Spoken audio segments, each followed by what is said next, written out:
lo que es la confesión de fe. Hicimos un paréntesis, mis hermanos, sobre esta cuestión de la confesión para estudiar la doctrina de Dios, pero hoy retomamos nuevamente la confesión de fe, hermanos. Ya cerramos la primera sección, hermanos. Les recuerdo que la primera sección abarca del capítulo 1 al capítulo 6. Esa primera sección es conocida como los principios primarios. Esos ya los vimos, hermanos, ¿sí? Desde las Sagradas Escrituras, hermanos, recorriendo de las Sagradas Escrituras, hasta llegar al hombre, el pecado y la caída.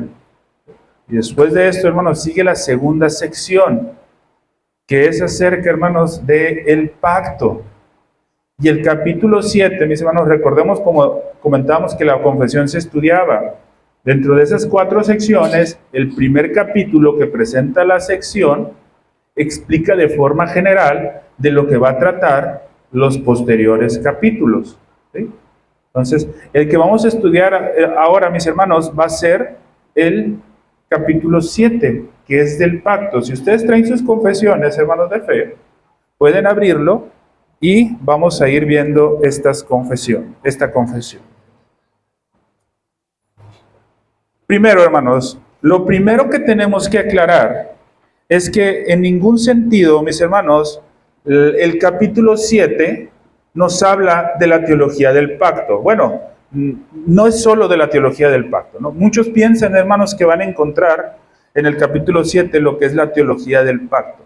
Ya hemos estudiado, ¿sí?, lo que es la teología del pacto de forma muy general. Sí recuerdan, ¿no?, el antiguo pacto, el nuevo pacto, cómo se relaciona con los pactos divinos, etcétera. Pero el día de durante estas clases vamos a estar estudiando un poco más, mis hermanos, ¿sí?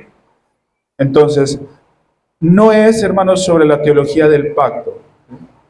Más bien, mis hermanos, este capítulo, el capítulo número 7, mis hermanos, estamos acá, mis hermanos, ¿sí? Más bien, el capítulo 7, hermanos, nos habla acerca de la elección incondicional de Dios. Nos habla de la elección incondicional de Dios. Esta elección incondicional, si ustedes ven, hermanos, no hay ningún párrafo, ningún capítulo, perdón, dentro de la confesión que haga por título como los demás títulos hacen, de la elección incondicional. Y nosotros creemos en la elección incondicional. Este capítulo 7, mis hermanos, es el que hace referencia sobre la elección incondicional. ¿Por qué, mis hermanos? Porque este capítulo 7 de lo que habla, está hablando del pacto de gracia. Este capítulo 7 está hablando del pacto de gracia.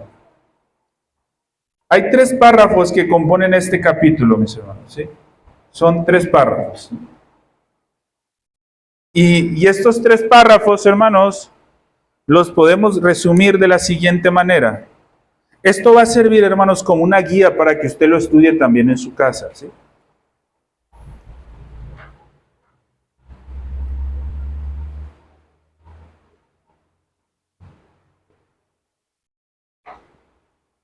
Son 3 párrafos, hermanos, ¿sí? Son 3 párrafos. El primer párrafo, hermanos, nos resume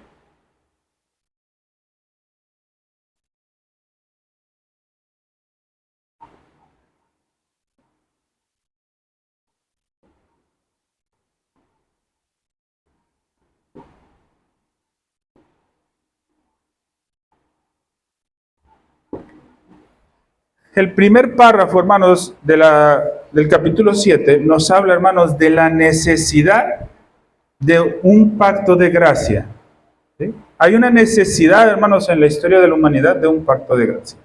¿Por qué hay una necesidad de un pacto de gracia, mis hermanos? Ya lo estuvimos estudiando anteriormente. Y el párrafo, hermanos, habla de esto. Hay una distancia tan grande entre Dios y el hombre, ¿sí? Hay una distancia tan grande entre Dios y el hombre, no son iguales para nada, ¿sí? Aunque el hombre fue hecho a imagen y semejanza de Dios, aún así la distancia que hay entre Dios y el hombre es inmensa, hermanos, ¿sí? No se puede dimensionar. Pero aún con todo eso, hermanos, tenemos que recordar que al ser Dios el creador, ¿sí? Demanda obediencia a la creación. Y hermanos, la demanda conforme a su ley. Y su ley nos demuestra lo que es Él.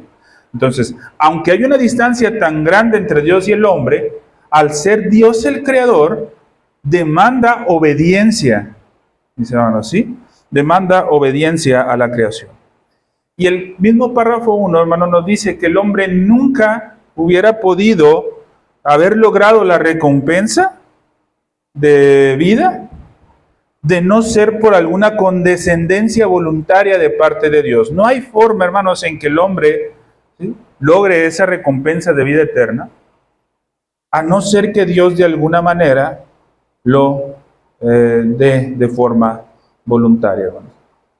Y esta condescendencia, hermanos, a Dios le place expresarla en forma de pacto.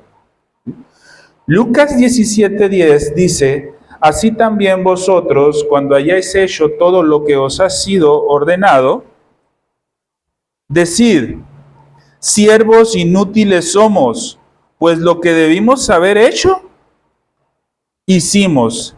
Siervos inútiles somos, aunque estamos haciendo todo lo que ha sido ordenado.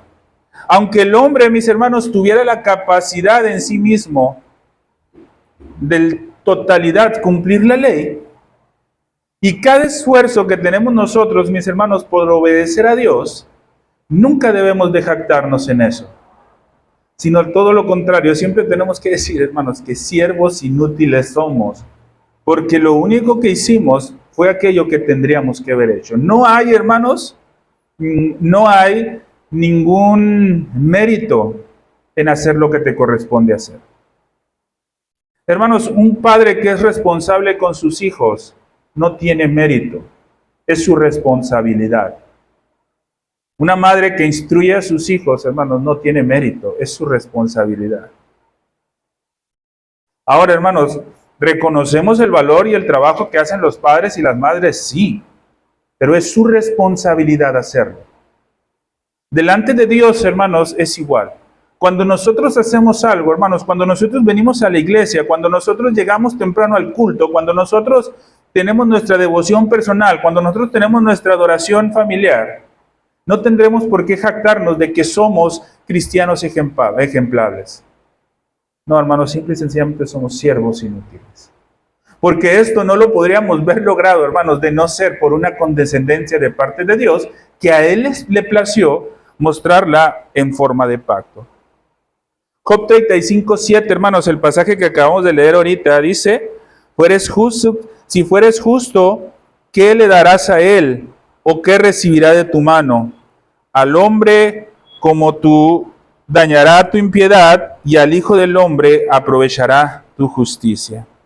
Entonces, hermanos, tenemos que, en primera instancia, el párrafo 1 nos habla de esa necesidad que hay de que Dios se manifieste, ¿sí?, y que pueda tener de alguna manera una relación entre el hombre, ¿sí?, por parte de nosotros, hermanos, no es por necesidad de Dios, ¿sí? Dejamos claro eso, no es por necesidad de Dios, es necesidad de nosotros. Y esa necesidad y esa forma en la que se manifiesta, Dios le plació hacerlo en forma de pacto. Me van a decir, hermano, ¿y qué es pacto? Ahorita vamos a ir viendo, hermanos, poco a poco, ¿sí? Primero vemos la necesidad, hermanos. Hay una necesidad de que Dios, hermanos, como la distancia es tan grande entre Dios y el hombre nunca hubiera podido lograr la recompensa de vida por sí mismo, hay una necesidad. Esa necesidad la suple Dios. Él elige el medio. ¿Cuál? Un pacto. ¿Sí? Y un pacto de gracia. ¿Sí? El párrafo 2, hermanos, nos habla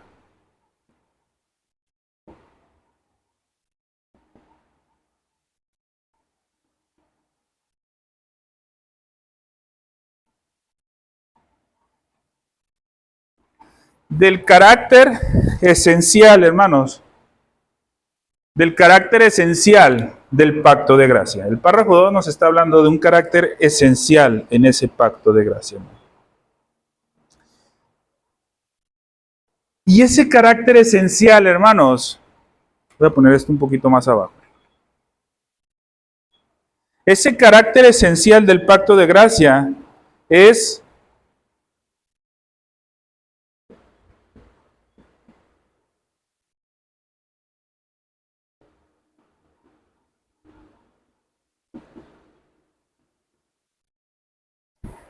lo podemos ver en dos dimensiones, mis hermanos. Una dimensión universal y una dimensión particular. ¿Sí? Esta parte es importante, mis hermanos. Y esa dimensión, hermanos, es presentada en el párrafo 2. Había algunos hermanos que tenían, hermanos, ¿cómo se dice? Dudas, para decirlo de alguna manera más sencilla, dudas sobre la cuestión esa de la elección incondicional, de la predestinación, y si ya estamos predestinados, ¿para qué predicamos el Evangelio? Y este tipo de cosas, ¿no? El pacto de gracia, hermanos, tiene dos dimensiones, una que es universal y otra que es particular, y eso es lo que vamos a ver de forma general el día de hoy. En su dimensión universal,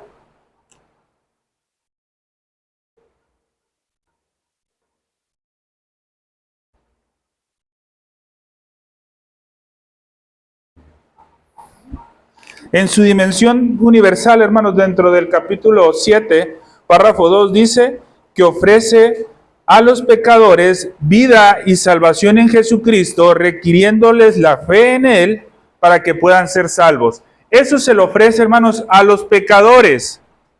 Esto se lo ofrece a los pecadores.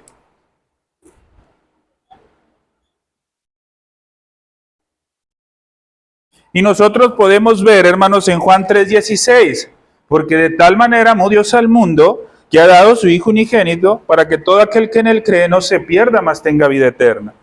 Y en Gálatas 3:11 dice, y que por la ley ninguno se justifica para con Dios. Es evidente porque el justo por la fe vivirá. Entonces, mis hermanos, cuando Dios se manifiesta en ese pacto de gracia, dentro de esa manifestación en el pacto de gracia, hay dos dimensiones, una universal y una particular. La universal, hermanos, es que manifiesta o demanda o ofrece ese perdón o esa vida y esa salvación a los pecadores por medio de Jesucristo y les demanda fe. Por eso, hermanos, predicamos el Evangelio. ¿Por qué predicamos el Evangelio? Porque dentro del pacto de gracia hay una dimensión universal que tiene que ser predicada a todos los pecadores. ¿Sí?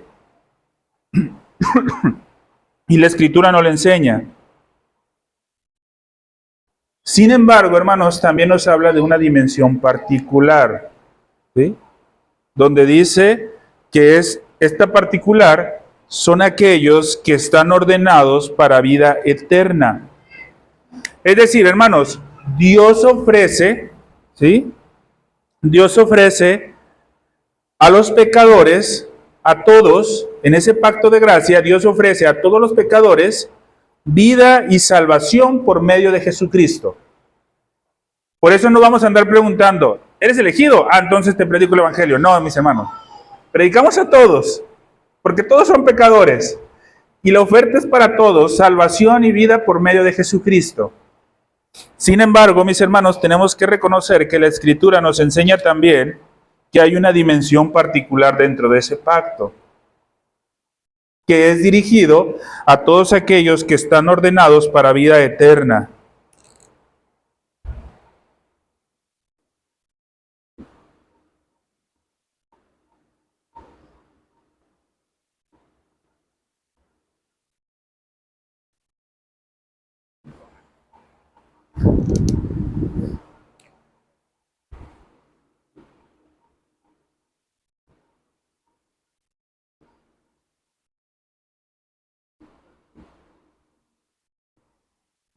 Hay una dimensión particular, hermanos, ¿sí? El Evangelio es ofrecido a todos los pecadores, ¿sí? Ofrece vida y salvación a todos los pecadores por medio de Jesucristo, requiriéndoles fe, ¿sí? Pero, sin embargo, dentro de la dimensión particular, nos hace referencia a que hay unos que están ordenados para vida eterna, ¿sí? Y esos que están ordenados para vida eterna, Dios mismo es el que le da la disposición de creer y de manifestar esa fe. Ezequiel 36, mis hermanos, dice, os daré un corazón nuevo. ¿Quién? Dios dará un corazón nuevo. Y pondré espíritu nuevo. ¿Quién? Dios pondrá un espíritu nuevo dentro de vosotros y quitaré de vuestra carne el corazón de piedra y os daré un corazón de carne. Y pondré dentro de vosotros mi espíritu y haré que andéis en mis estatutos y guardéis mis preceptos y los pongáis por obra. ¿Quién va a ser, hermanos, que el creyente ponga en obra o manifieste esa fe? Dios. Por eso la confesión de fe, hermano, nos dice que aunque hay esa dimensión universal donde se ofrece vida y salvación a los pecadores por medio de Jesucristo, les requiere fe. Pero también la misma confesión nos dice, hermanos, que hay una parte particular que dice, ¿sí?, que Dios es quien da esto. Juan 6, 44 dice, ninguno puede venir a mí, dice el Señor Jesucristo, si el Padre que me envió no los trajere, y yo le resucitaré en el día postrero. Escrito está en los profetas, y serán enseñados por Dios, y serán todos enseñados por Dios. Así que todo aquel que oye al Padre, aprendió de él, viene a mí. ¿Sí? 6. Ah, no, 44, 45.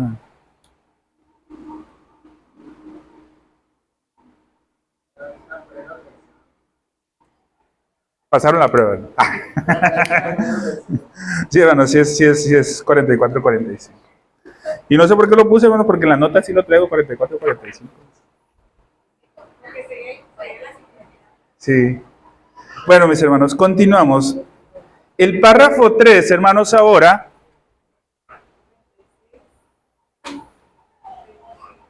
En el párrafo 3, hermanos, nosotros vamos a encontrar características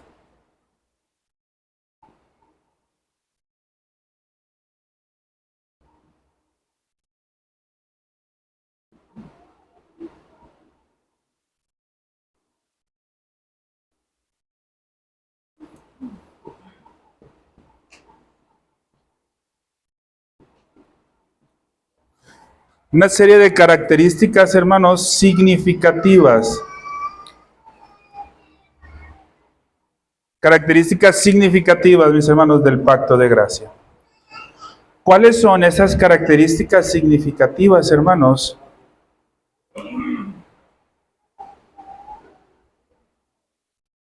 Esas características significativas que se encuentran, hermanos, es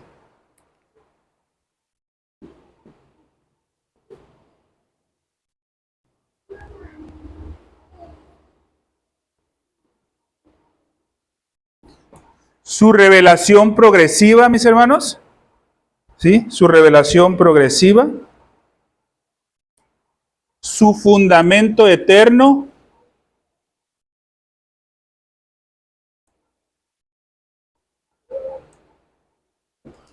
Revelación progresiva, fundamento eterno y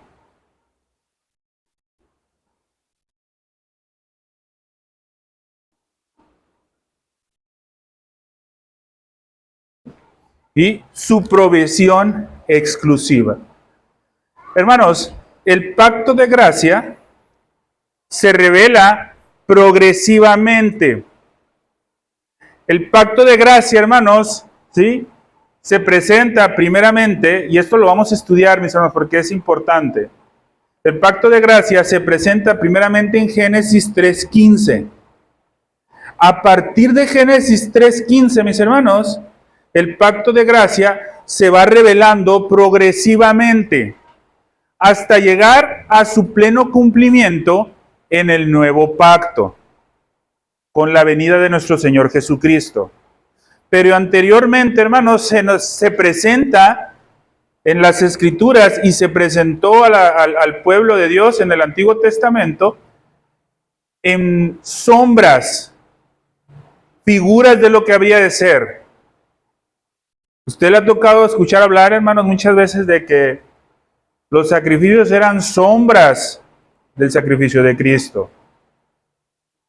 los tipos y antitipos, todas estas cosas, hermano. Entonces, el pacto de gracia se fue revelando de forma progresiva. Empieza en Génesis 3:15 como a revelarse, ¿sí? En la promesa, hermanos, de que la simiente de la mujer destruiría a la serpiente, ¿sí? Pero progresivamente se va revelando. Nos enseña también el fundamento eterno.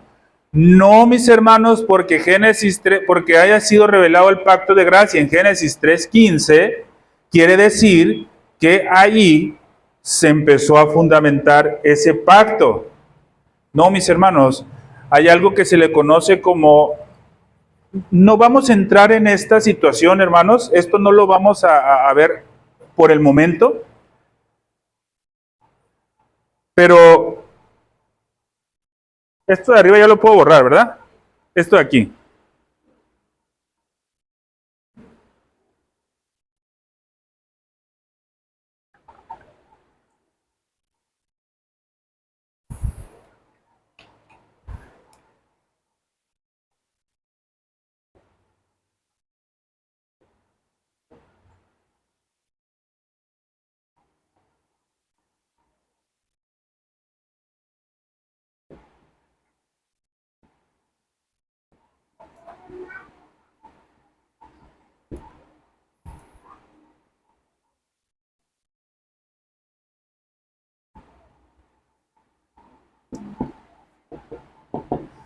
Hay muchos hermanos que ven la teología del pacto así: pacto de obras, pacto de redención y pacto de gracia. Y ven tres pactos, ¿sí? El pacto de obras, lógicamente, con ese no tenemos ningún problema, ¿verdad? Es el que hizo Dios con Adán, ¿sí? Con toda la humanidad, con Adán como representante de toda la humanidad, que fue quebrantado. Con ese no tenemos ningún problema. Pero está lo que es el pacto de redención y el pacto de gracia. Muchos hermanos argumentan que hay que diferenciar entre estos dos pactos. El pacto de redención, dicen, fue aquel pacto que se hizo entre Dios Trino, Padre, Hijo y Espíritu Santo, prometiendo que iban a dar un pueblo, ¿sí? Por medio del Padre para el Hijo, ¿sí? Y que el Espíritu Santo iba a obrar en ellos para que rindieran adoración al Hijo, etcétera, ¿no? Esto se le conoce como el pacto de redención. Ese tuvo un tiempo en el lugar eterno. Y otros dicen, pero tenemos que reconocer también que hay un pacto de gracia. Y los ponen como separados. Hay otros, hermanos, que no lo ponen separados, que los ponen juntos. Pacto de gracia y pacto de redención. Y dicen, no. Alguien me ve. Aquí está. Dicen, no, esto no es. Es esto. Y dentro de esto, en su fundamento eterno,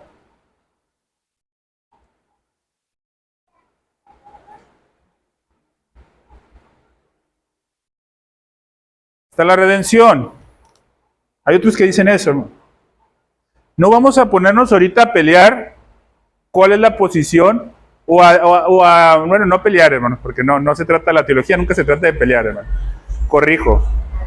No nos vamos a poner, hermanos, a defender o a ver cuál posición es la correcta y no la correcta. Lo que nos interesa ahorita, hermanos, es que diferenciemos entre este y este. Eso es lo que me interesa ahorita, ¿sí? Que diferenciemos entre este y este. Y que entendamos, hermanos, que el pacto de gracia tiene su fundamento eterno. ¿Por qué su fundamento eterno, hermanos? Porque fue hecho antes de que todo fuera creado. En su tiempo vamos a estudiar esto, hermanos. Ahorita estamos llevando nomás a estas cuestiones muy generales, ¿sí? Hasta aquí, hermanos. En esto, nosotros de forma... perdón. Y la otra es su provisión exclusiva. Lo que hablábamos ahorita. Ese pacto de gracia, hermanos, aunque es ofrecido a todos los pecadores, hay una provisión exclusiva. ¿Qué es para quién?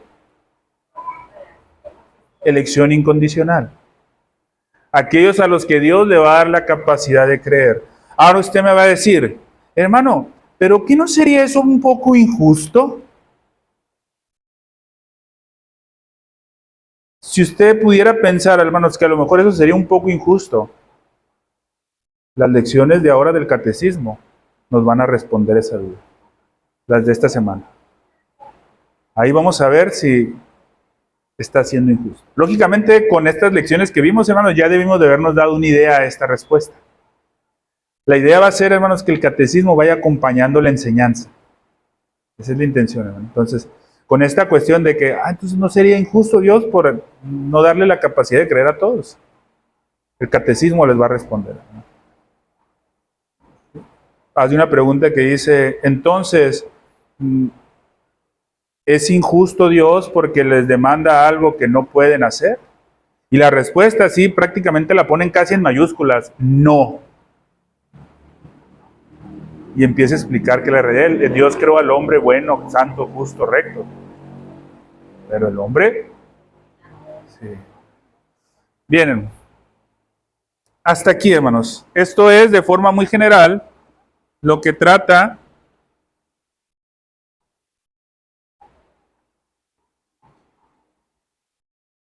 hermanos, de lo que trata este capítulo. Pero apenas vamos a empezar la clase. Apenas vamos a empezar la clase. Y es de verdad, hermanos, apenas vamos a empezar la clase. Porque, hermanos, la clase se va a fundamentar en entender algo que es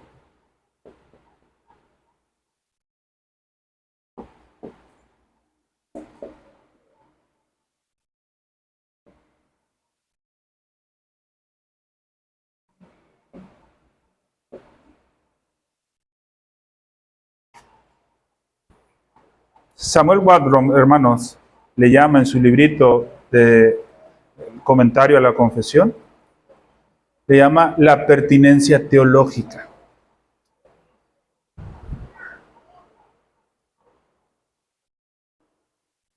Hermanos, estudiar este tema, se lo soy bien sincero, hermanos, es muy difícil. Pero también es importante. Y es sumamente importante, hermanos, por las condiciones en las que el cristianismo se desenvuelve actualmente. Entender esto, hermanos, es sumamente importante. Y lógicamente por las controversias que se desarrollaron en los tiempos en las que la confesión fue escrita.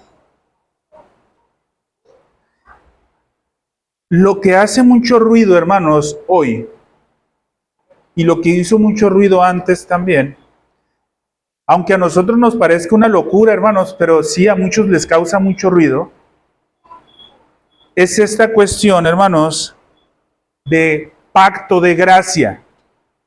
No tienen problemas, hermanos, con hablar de gracia, pero tienen un problema mucha gente, hermanos, muy tremendo de hablar de pacto de gracia.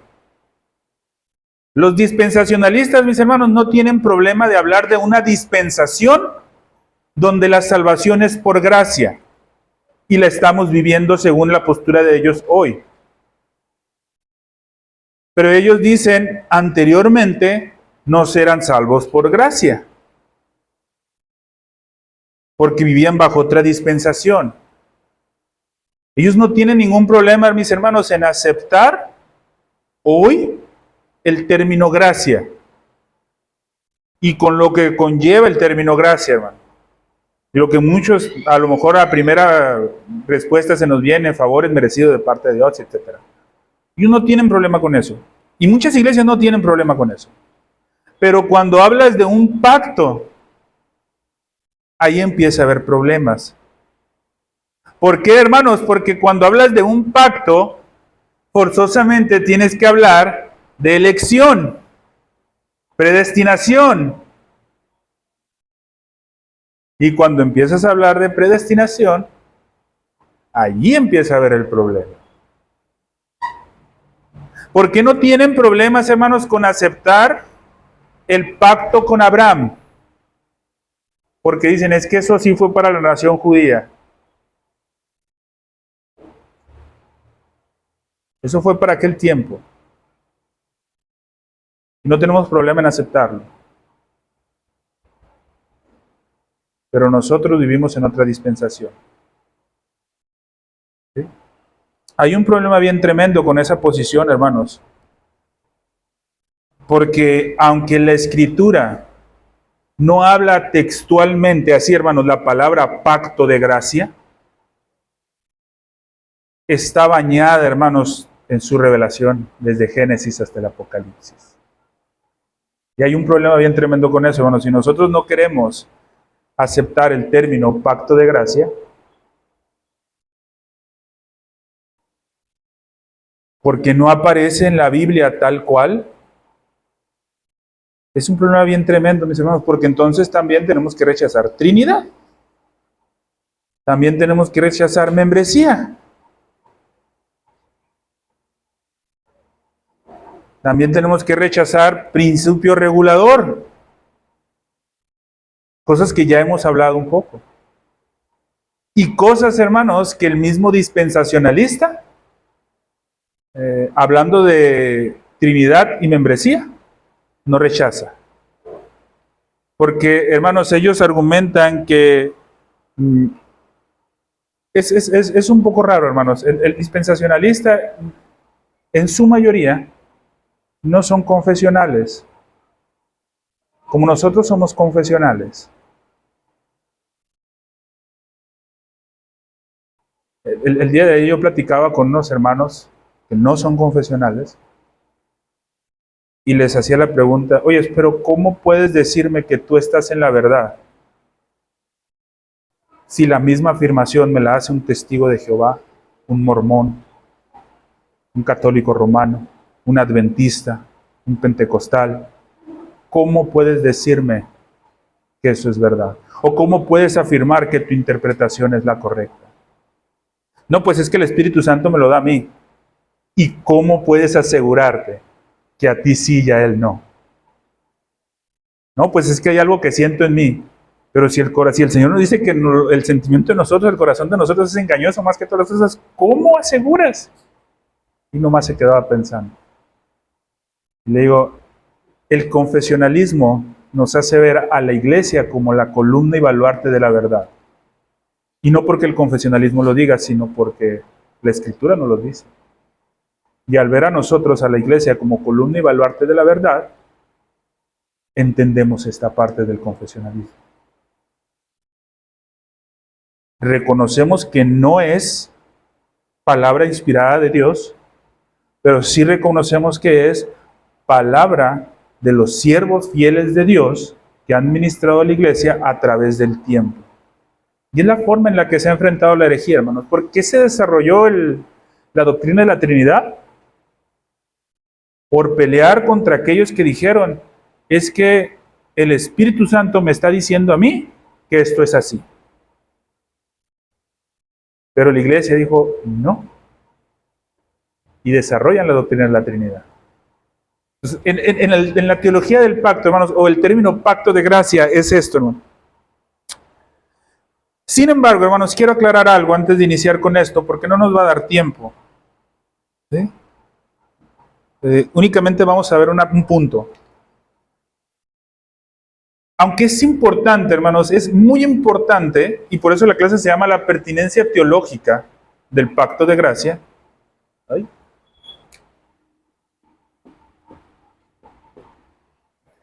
Aunque es importante, mis hermanos, no debemos de poner el término por encima del concepto.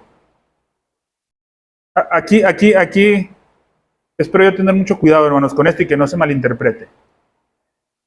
No debemos de poner el término por encima de lo que significa. Si yo me aprendo, hermanos, a usar el pacto de gracia y lo aprendo a defender y lo aprendo, hermanos, a hablar sobre el término pacto de gracia, pero no tengo ni idea de lo que significa pacto de gracia. Además, yo puedo decir, yo soy salvo en el pacto de gracia. Oye, pero ¿qué es el pacto de gracia? Que tengo salvación inmerecida. No, se queda corto, no estás entendiendo lo que es el pacto de gracia. Entonces, es más importante que entiendas lo que significa pacto de gracia, a que entiendas o a que te aprendas de memoria el término pacto de gracia. Porque muchas veces, hermanos, y lamentablemente así pasa ahora, Hay muchas iglesias reformadas de nombre. Hay un librito muy bueno, mis hermanos, que el resumen lo estamos leyendo ahora con mis hermanos del compañerismo. Mi hermano Misraim, espero yo ya lo haya terminado. Se llama El principio regulador de la adoración. Y cuando inicia el pastor Waldron, quien escribe este libro, a hablar sobre el principio del regulador de la adoración,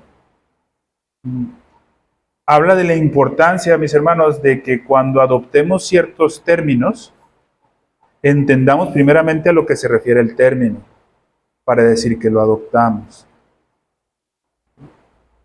Porque si no, hermanos, vamos a ser incoherentes. Y hay que tener cuidado con eso. Entonces, es importante, hermanos, que entendamos a qué significa. Sin embargo, tenemos que tener mucho cuidado de rechazar los maravillosos, hermanos, conceptos, términos, ¿sí?, teológicos que se han desarrollado a través del tiempo. Es decir, mis hermanos, yo no les puedo decir, es mejor que te aprendas lo que significa la doctrina de la Trinidad, pero si quieres no uses el término Trinidad. No, hermanos. ¿Por qué, hermanos? Porque muchas veces decimos, no lo uses para no tener conflictos. Entonces, mis hermanos, de esa manera no estamos confesando realmente lo que creemos. No estamos confesando, hermanos, no estamos haciendo esa confesión de fe. O no estamos siendo confesionales. No estoy hablando, mis hermanos, que nuestra confesión o que la confesión de fe en Cristo sea errónea. No, mis hermanos, yo creo, hermanos, que hay muchos que no son confesionales, que son hermanos en Cristo. Pero creo, hermanos, que si nosotros estamos abiertos a que el error llegue, ellos están muchísimo más, hermanos. Porque se imagina, hermanos, cuando quiera se va a poder levantar uno que tenga, hermanos, quizás un poquito más de conocimiento que el que está enfrente. Y va a empezar a enseñar quizás, bueno, y no tanto un poquito más de conocimiento, hermanos, sino más bien un poquito más de facilidad de convencimiento, más de palabrería, más elocuencia al hablar. Y va a empezar a contradecir lo que se está enseñando. Pero sin embargo, hermanos, si nosotros somos confesionales y entendemos esto, cuando alguien se levante de allá, espérate tantito, eso que tú estás diciendo, nosotros lo entendemos de las Escrituras de esta manera. Y lo hemos confesado como iglesia y lo creemos así. Hoy, hermanos, se usa mucho, aparte de esta cuestión del pacto de gracias, el rechazar el pacto de gracia, por ejemplo, ya lo hemos hablado, Dios autor del pecado. Se escucha muy bonito para decir que Dios es soberano. Si alguien dentro de nosotros se levanta diciendo que Dios es autor del pecado, no. Y mira, nosotros hemos profesado una confesión de fe, la cual hemos adoptado, que lo dice textualmente. Dios no es autor del pecado. Pero ¿te basas en lo que la confesión dice? No. Es lo que interpretamos nosotros de las Escrituras. Que Dios no es autor del pecado. Y lo estamos declarando en esta confesión. Por escrito, pública, abierta. Si quieres aceptarlo así, adelante. Eres bienvenido. Si no quieres, no eres bienvenido.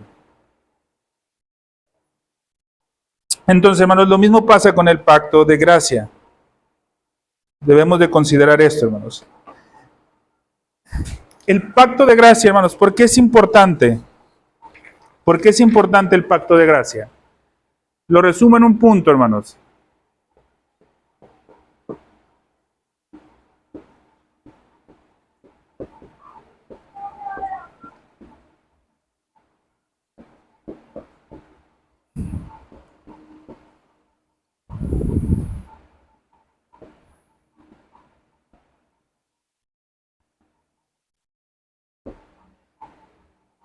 El pacto de gracia, hermanos, es el fundamento de la salvación del pecador.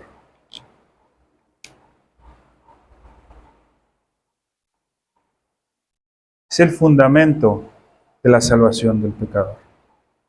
Ahora, hermanos, como les comentaba ahorita, nunca vamos a encontrar en la Biblia textualmente el pacto de gracia. Así la palabra, pacto de gracia. ¿Sí? La palabra pacto, hermanos, siempre fue utilizada para relacionar o para referirse el acuerdo de Dios, el acuerdo hecho por Dios en determinada época. Eso sí lo encontramos. Encontramos, hermanos, un pacto con Noé, encontramos un pacto con Abraham, pacto de circuncisión, encontramos un pacto con Moisés, encontramos un pacto con David y encontramos un nuevo pacto. ¿Sí? Eso sí lo encontramos. Hay unos hermanos, que se le conoce como presbiterianos. Son hermanos, no decimos que no sean hermanos. Ellos bautizan infantes, no desde la perspectiva del católico romano. Pero ellos, hermanos, afirman que el pacto de Abraham es un pacto de gracia, o es el pacto de gracia más bien. Pero esto no puede ser. Cuando nosotros más adelante hablemos en el capítulo 29, nos vamos a dar cuenta que no puede ser. El capítulo 29 de la confesión, hermano.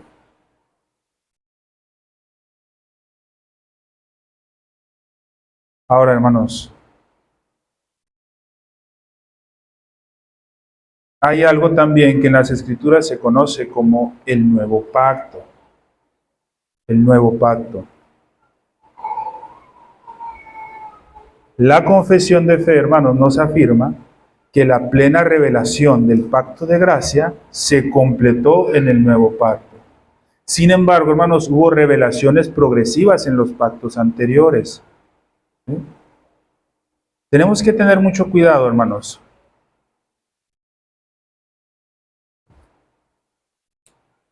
La Biblia se divide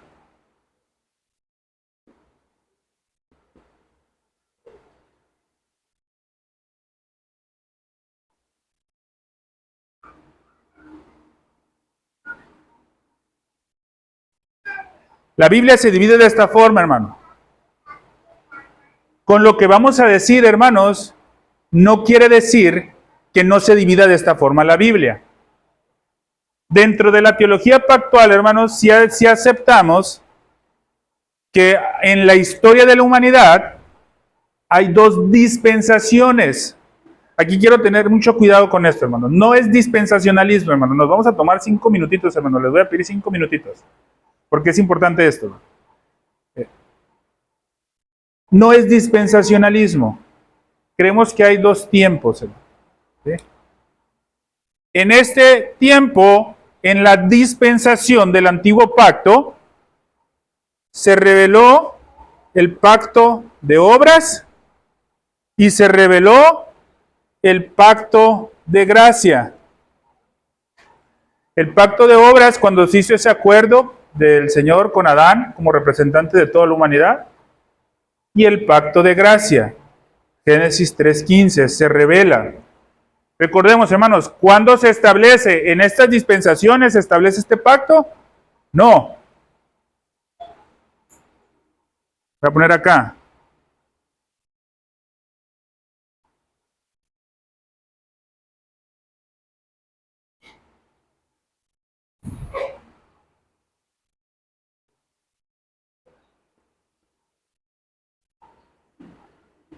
Se revela. ¿Sí? En la eternidad se establece ese pacto de gracia o pacto de redención. ¿Sí?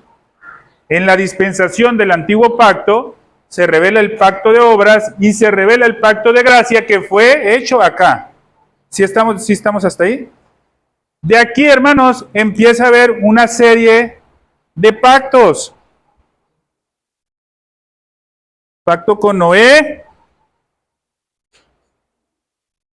Pacto con Abraham. Pacto con David.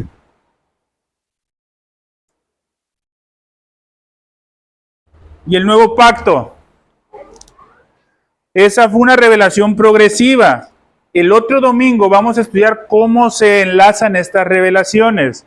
¿Sí? Si se dan cuenta, hermanos, quedé un poquito para allá. Estos pactos entraron dentro de la dispensación esta, del Antiguo Testamento. Este nuevo pacto entra para la dispensación esta, la segunda venida. ¿Sí? Entra acá. Pacto con Abraham. Ah, cierto. Pacto con Moisés, ahí lo pusimos. Ahí, entre el medio. Bueno, hermanos, entonces, este nuevo pacto aquí y se revela para acá. Dentro de estas dos dispensaciones, hermanos, antiguo y nuevo pacto. ¿Sí?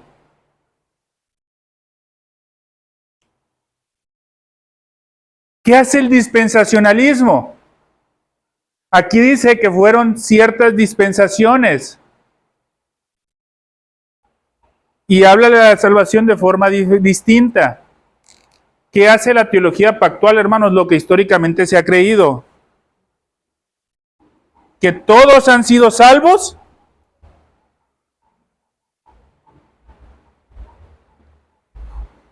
El fundamento de la salvación del pecador está en toda la historia, en la pertinencia teológica del pacto de gracia. Eso es lo que creemos nosotros. La salvación en toda la historia es de esa manera, dentro del pacto de gracia. Aquí se revela un nuevo pacto, pero ese nuevo pacto no es el pacto de gracia. Es, hermanos, el tiempo en el que nos tocó vivir. Como podría habernos tocado acá, acá, acá o acá. Pero nos tocó aquí. Pero el pacto de gracia es desde acá. ¿Sí? Esta es una de las principales cosas por las que aún dentro de los reformados, hermanos, se critica en algún sentido a los bautistas, esta parte. Porque muchos piensan que nosotros creemos que este es el pacto de gracia. Los presbiterianos creen que este es el pacto de gracia. Los congregacionales creen que este es el pacto de gracia. Entonces, esto no es así, ¿no? ¿Puedo borrar?